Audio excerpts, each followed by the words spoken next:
Hello everyone. Today our topic is primitive SJF scheduling.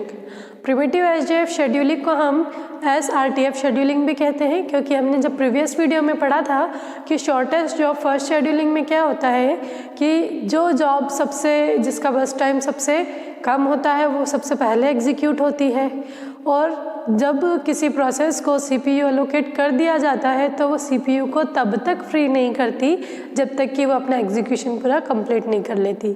लेकिन जो हमारा SRTF शेड्यूलिंग है, ये क्या है, प्रिमिटिव वर्जन है किसका, शॉर्टेस्ट जॉब फर्स्ट शेड्यूलिंग का प्रिमिटिव वर्जन है। इट मीन्स कि जब कोई प्रोसेस, जैसे हमारी कोई प्रोसेस है वो रेडी क्यू में आती है और उसके बाद जब उसे सीपीयू एलोकेट कर दिया जाता है, सीपीयू एलोकेट कर दिया जाता है, वो प्रोसेस रनिंग कंडीशन में होती है। इसके बाद अगर कोई दूसरी प्रोसेस आती है और उसका बर्स्ट टाइम अगर जो पहले दी गई प्रोसेस है उससे कम होता है, तो पहली वाली प्रोसेस क्या करती है, वो प्रोसेस जो है वो सीपीयू को प्रिम्प्ट करके रेडी क्यू में आ जाती है तथा उसके बाद की जो नेक्स्ट प्रोसेस है उसे सीपीयू एलोकेट कर देती है। इसे हम एक एग्जांपल के थ्रू समझेंगे। जैसे कि हमारे पास यहाँ पर देखें तो हमारे पास 4 प्रोसेस है। फर्स्ट प्रोसेस जिसका अराइवल टाइम, जैसे प्रोसेस P1 का अराइवल टाइम 0 है, P2 का 1, P3 का 2 और P4 का 3। इसी तरीके से P1 का बर्स्ट टाइम 6 है, P2 का बर्स्ट टाइम 4 है, P3 का बर्स्ट टाइम 7 है और P4 का 5 है। इट मीन्स अब देखें जैसे कि P1 जो कि किस पे आई है, 0 और टाइम पे अराइवल हुई है, मतलब हमारा जो रेडी क्यू है ये हमारा रेडी क्यू,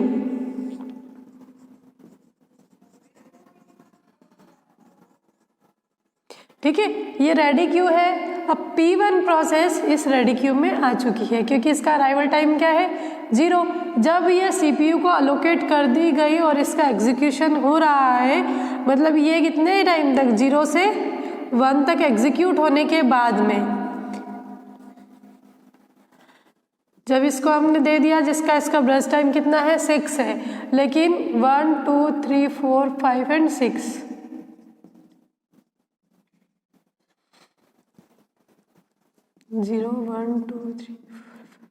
ठीक है।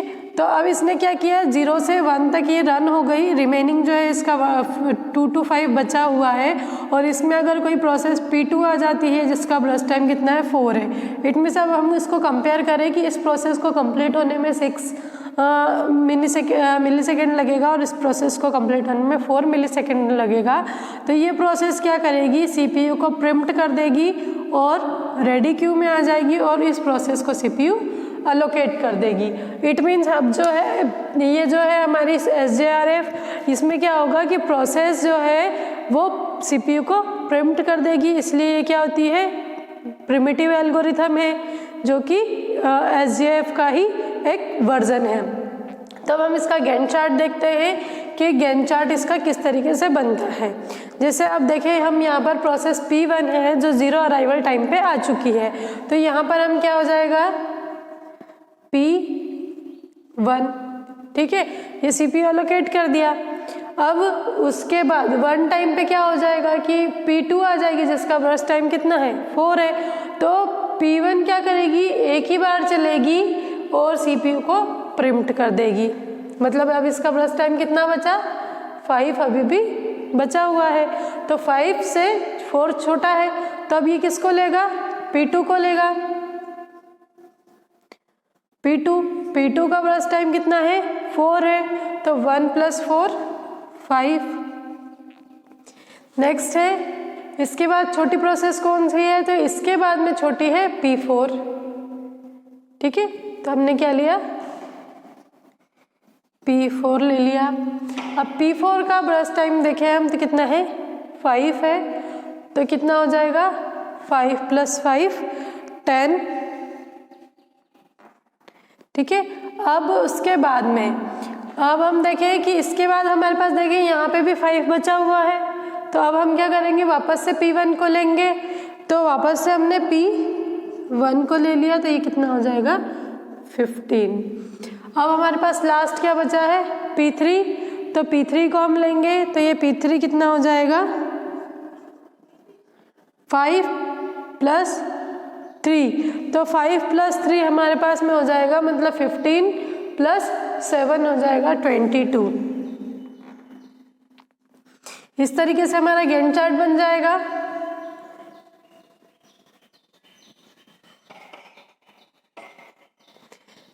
देखा हमने कि पहले क्या करा, जैसे जीरो अराइवल टाइम पर P1 को जब CPU एलोकेट कर दिया गया, फिर उसी के जब अराइवल टाइम 1 पे P2 आई, जिसका बर्स्ट टाइम इसके कंपेयर में छोटा था, तो इसने CPU को प्रिम्प्ट कर दिया और CPU को किसको एलोकेट कर दिया, P2 को। फिर P2 ने अपना जब कंप्लीशन किया तो फिर जो सबसे शॉर्टेस्ट थी वो 5 थी, उसको किया, फिर P1 को किया, देन P3 को किया। तो इस तरीके से क्या हो गया, हमारा गैंट चार्ट बना है। अब हम क्या करेंगे, वेटिंग टाइम निकालेंगे किसका, प्रोसेस P1, P2, P3 और P4 का। तो अब हम यहाँ देखें,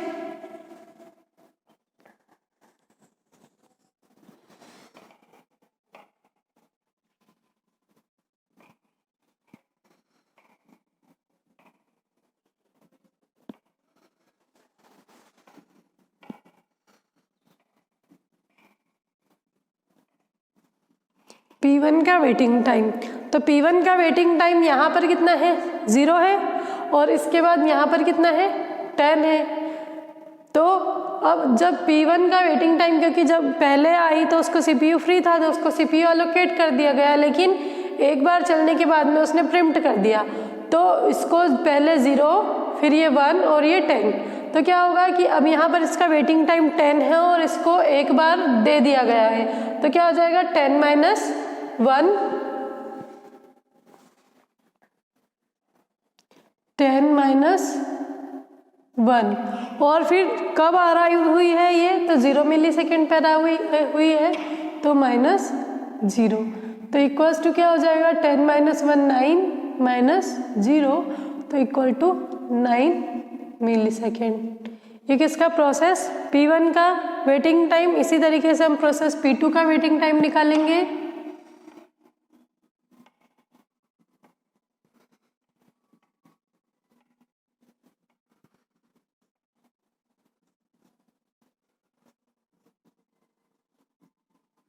waiting time of process P2, तो अब देखें हम P2 का वेटिंग टाइम कितना है। P2 का वेटिंग टाइम यहाँ पर हमने लिखा 1 है। वेटिंग टाइम क्या होता है इसका, यहाँ पर जो है अराइव होती है, यहाँ पे देखें हम, तो ये 1 और इसका जो अराइवल टाइम है उसमें से माइनस करना पड़ता है, तो ये 1 है और ये क्या हो जाएगा, माइनस, मतलब ये 1 मिली सेकेंड पे आई और इससे CPU एलोकेट हो गया, क्योंकि इसने प्रिम्प्ट करा और इसे एलोकेट कर दिया, मतलब इसको वेट करना ही नहीं पड़ा। 1 माइनस 1 कितना हो जाता है, 0, मतलब इसका वेटिंग टाइम कितना हो गया, 0 मिली सेकेंड, तो प्रोसेस P2 को वेट करना नहीं पड़ा। अब इसी तरीके से वेटिंग टाइम ऑफ P3 निकालेंगे।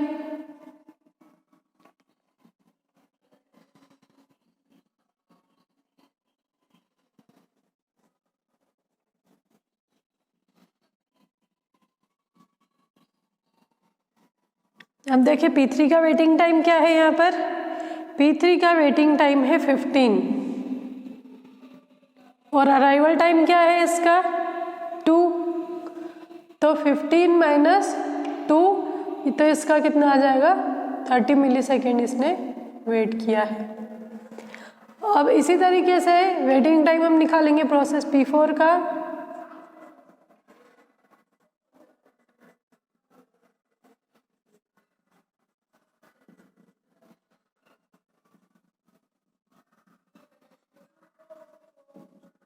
P4 का वेटिंग टाइम हम देखें तो P4 का वेटिंग टाइम है हमारे पास में 5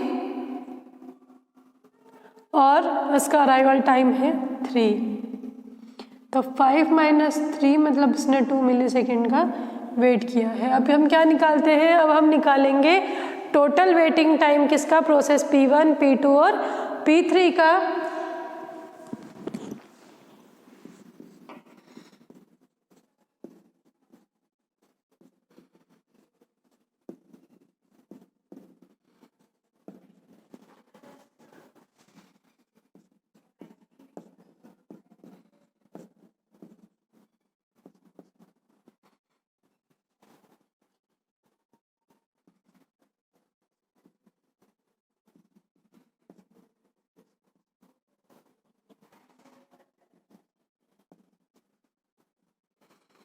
कितना आ गया 24 मिली सेकेंड हमारा जो है ये टोटल वेटिंग टाइम है process P1, P2, P3 and P4 का। अब इसी तरीके से हम एवरेज वेटिंग टाइम निकालेंगे।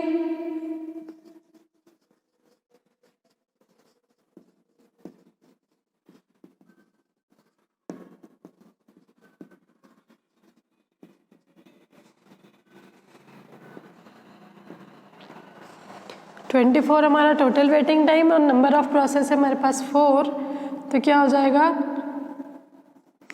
6 मिली सेकेंड। तो ये क्या आ जाएगा हमारा एवरेज वेटिंग टाइम। तो इस तरीके से हमने क्या निकाल लिया हमारी प्रोसेस का वेटिंग टाइम। अब हम निकालेंगे turn around time.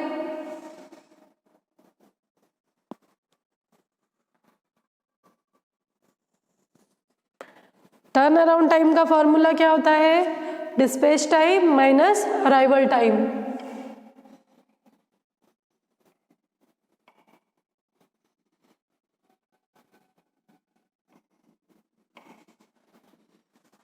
Equals to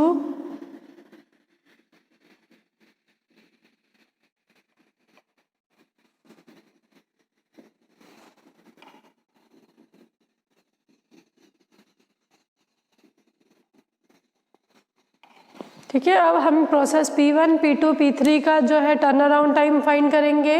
सबसे पहले हम करते हैं प्रोसेस P1 का।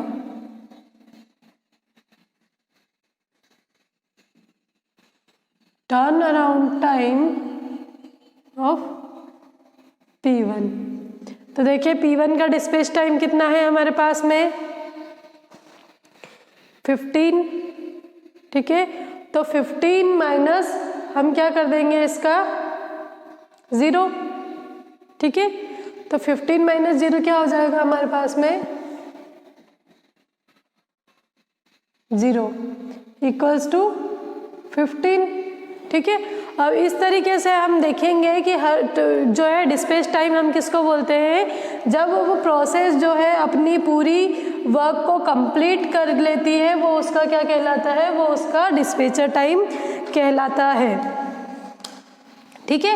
अब हम देखेंगे किसका प्रोसेस P2 का turn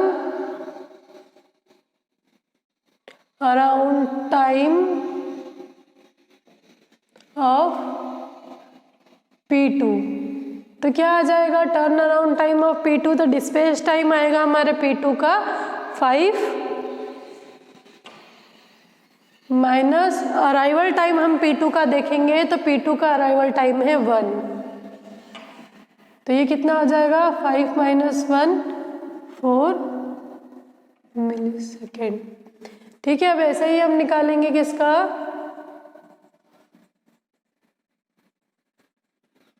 turn around time of process P3। तो P3 का डिस्पैच टाइम हम देखें तो कितना है 22 है, 22 माइनस P3 का अगर हम अराइवल टाइम देखें तो 2 है, 22 माइनस 2 20 मिली सेकेंड। अब इसी तरीके से हम प्रोसेस P4 का निकालेंगे।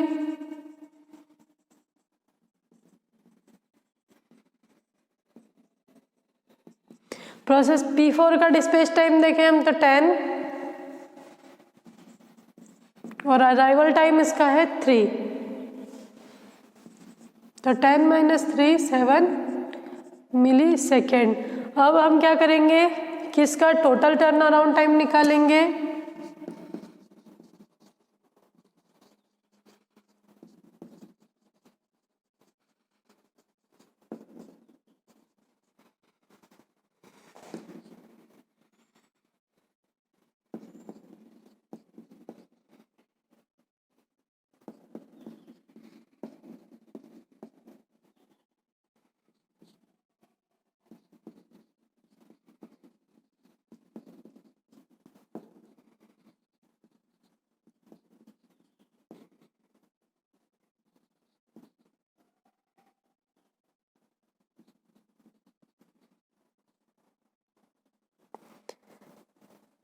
कितना आ जाएगा टोटल टर्न अराउंड टाइम हमारा 15 + 4 + 20 + 7। अब हम क्या निकालेंगे इसका एवरेज टर्न अराउंड टाइम।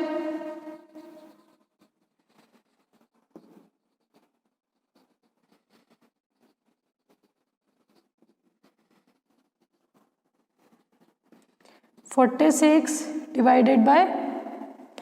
4) कितना आ जाएगा 11.5 मिलीसेकेंड। ये इसका क्या होगा एवरेज टर्न अराउंड टाइम। तो इस तरीके से हम क्या करते हैं SRTF के थ्रू शेड्यूलिंग करते हैं। ये जो है SJF की प्रिमिटिव है। जैसे SJF क्या है नॉन प्रिमिटिव शेड्यूलिंग है, तो ये जो है इसका वर्जन प्रिमिटिव है। और इसमें बेनिफिट ये है कि अगर कोई शॉर्टेस्ट जॉब किसी प्रोसेस को CPU एलोकेट करने के बाद में आती है, तो वो प्रोसेस CPU को प्रिम्प्ट करने के बाद उसे दूसरी प्रोसेस को CPU एलोकेट कर देगी। आई होप आपको आज का वीडियो यूज़फुल लगा होगा। Thank you very much.